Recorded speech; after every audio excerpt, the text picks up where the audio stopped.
Cette semaine, à l'émission, on se souvient de la tristement célèbre explosion d'Halifax. Donald Trump reconnaît Jérusalem capitale d'Israël et provoque un regain de tension au Moyen-Orient. Et les vétérans sont bien plus à risque de suicide, reconnaît un premier rapport d'Anciens combattants Canada. Bienvenue dans la revue.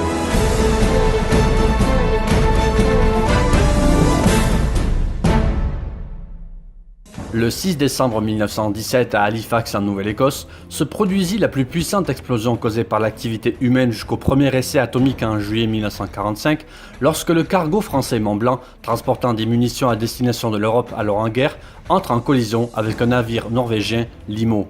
Le Mont-Blanc prend feu alors et explose 20 minutes après la collision, tuant 2000 personnes et en blessant des milliers d'autres, jetant à la rue la moitié de la ville dont la population était alors d'environ 50 000 personnes. L'onde de choc est si puissante qu'elle a cassé des arbres, plié des rails de chemin de fer et démoli des édifices, projetant des débris à des centaines de mètres. L'explosion est entendue à 420 km de distance. Elle est toujours aujourd'hui celle ayant fait le plus de dégâts et celle d'origine accidentelle ayant fait le plus de victimes. La Cour d'appel de Colombie-Britannique a annulé la réclamation des demandeurs du recours des vétérans d'Equitas dans son intégralité, infligeant un cuisant recours au groupe de vétérans où 6 anciens combattants alléguaient avoir été injustement traités en raison d'un changement de la nouvelle charte des anciens combattants à la façon dont le gouvernement indemnise les militaires blessés en service. Mince consolation, le ministre des anciens combattants Seamus O'Regan a promis une solution politique sous peu. C'est le capitaine Stéphane Porteous du 433e escadron d'appui tactique à la 3e escadre Bagotville qui émerveillera les spectateurs d'Amérique du Nord et du Royaume-Uni au cours de la saison de spectacle aérien de 2018 en pilotant son CF-18 Hornet spécialement peint pour célébrer le 60e anniversaire du commandement de la défense aérospatiale de l'Amérique du Nord, le NORAD. Dans une rupture spectaculaire avec ses prédécesseurs, Donald Trump a reconnu mercredi dernier Jérusalem comme capitale d'Israël, suscitant la colère des Palestiniens et une vague de réprobation au Proche-Orient et bien au-delà. Avec cette décision historique qui marquera son mandat, le 45e président des États-Unis tient l'une de ses promesses emblématiques de campagne. Mais il s'isole sur la scène internationale et prend le risque de saboter les timides espoirs de reprise des négociations au point mort depuis 3 ans. Il a par ailleurs ordonné de préparer le transfert de l'ambassade des États-Unis de Tel Aviv à Jérusalem, sans toutefois fixer de calendrier pour ce déménagement. Les dirigeants palestiniens revendiquent Jérusalem-Est, occupée puis annexée par Israël en 1967, comme la capitale de l'État auquel ils aspirent. Israël proclame tout Jérusalem, Ouest et Est, comme sa capitale éternelle et indivisible.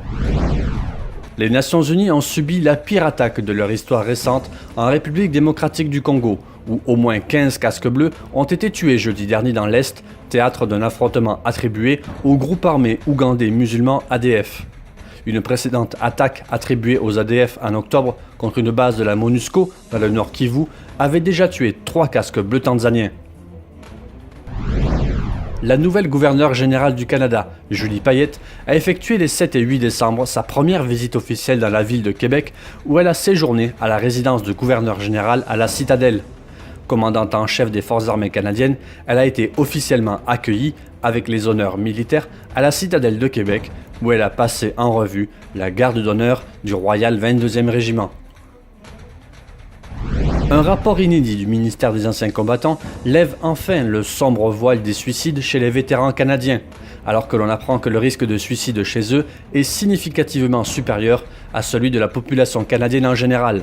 L'étude se base sur un total de 220 734 vétérans. Elle révèle que 1486 vétérans, 1421 hommes et 65 femmes, se sont enlevé la vie entre 1976 et 2012, soit en moyenne un peu plus de 40 décès par année.